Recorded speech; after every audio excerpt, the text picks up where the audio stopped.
नमस्कार. मी राजेश पंढरनाथ मांदाडे, मुक्काम पोस्ट चाचोरा, तहसील रायगाव, जिल्हा यवतमाळ. आणि आज आपण पाहत आहोत SRT बेडवर माड्या तुरीचा प्लॉट. तर ही जी तुरीची लागवड आहे, ही आपली तुरीची लागवड 22 जूनची आहे.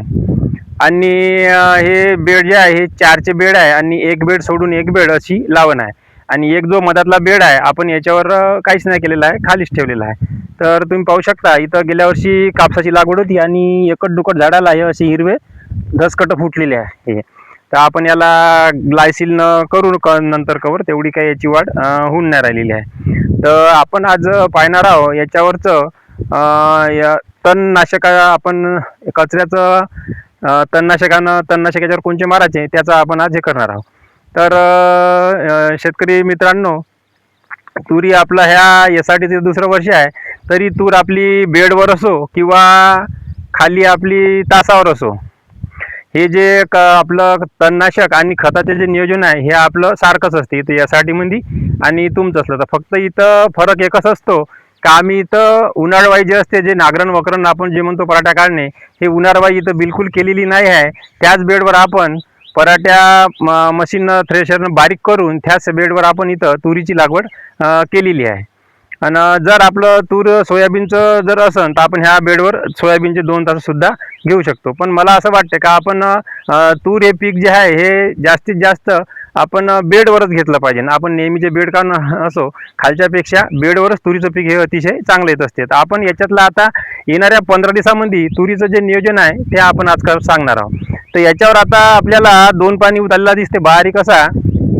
तर याच्यासाठी आपल्याला आता ओडिसी, परसूट किंवा शाकेत ह्यासारख्या तणनाशकानं आपण ह्या तुरीचा कचऱ्याचा पूर्ण नायनाट करणार आहोत. आणि त्यानंतर शेतकरी बंधूंनो, म्हणजे आता जवळपास 15 दिवस होत आहे, त्यानंतरचे समोर पुन्हा 15 दिवस म्हणलं तर आपल्याला 1 महिन्यानं ह्या तुरीची एक शेंडे खुडणी 1 महिन्यानंतर आणि तिथून 8 दिवसानं खताचा डोस आणि खताचा डोस झाल्यानंतर आपल्याला याला एक बुरशीनाशकाची आळवणी म्हणजेच ड्रिंचिंग करायची आहे.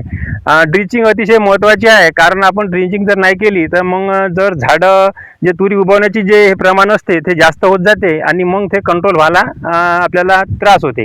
तर त्या अगोदर आपण जर तुरी उगवण्याच्या पहिलेच जर आपण तुरीला 1 महिना झाल्यानंतर जर ड्रिंचिंग केली तर उगवण्याचं प्रमाण हे आपलं नगण्य असते. त्यामुळे तुरीच्या प्लॉटमध्ये आपण पाहतो म्हटलं तर आपल्याला एक शेंडे खुडणी हा एक विषय फार महत्त्वाचा असतो. म्हणजे आपल्या माड्या तुरीत किंवा सोयाबीन तुरीमध्ये जर आपली कपाशीमध्ये तूर असेल तर तेवढं शेंडे खुडणीचं महत्त्व नाही आहे. पण जितक्या जास्त फांद्या तेवढ्या जास्त शेंगा, यावरच याचं उत्पन्न तुरीचं हे आधारित आहे. आणि म्हणून आपल्याला याच्यातली शेंडे खुडणी नाही 3 वेळा पण 2 वेळा तरी शेंडे खुडणी ही आवश्यक आहे. आणि खताचा डोस 1 ते 1.5 महिना झाल्यावर एक खताचा डोस आणि ड्रिंचिंग ह्या 3 गोष्टी आपल्याला ह्या 15 दिवसामध्ये अतिशय महत्त्वाच्या करणे आहे.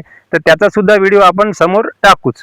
तर सर्वांनी असेच नवनवीन व्हिडिओ आपले आता समोर येत राहील, तरी सर्वांनी लाईक करा, प्रत्येक व्हिडिओ शेअर करा आणि सर्वांनी सबस्क्राईब करा ही विनंती. आता भेटू आपण समोरच्या व्हिडिओमध्ये. धन्यवाद.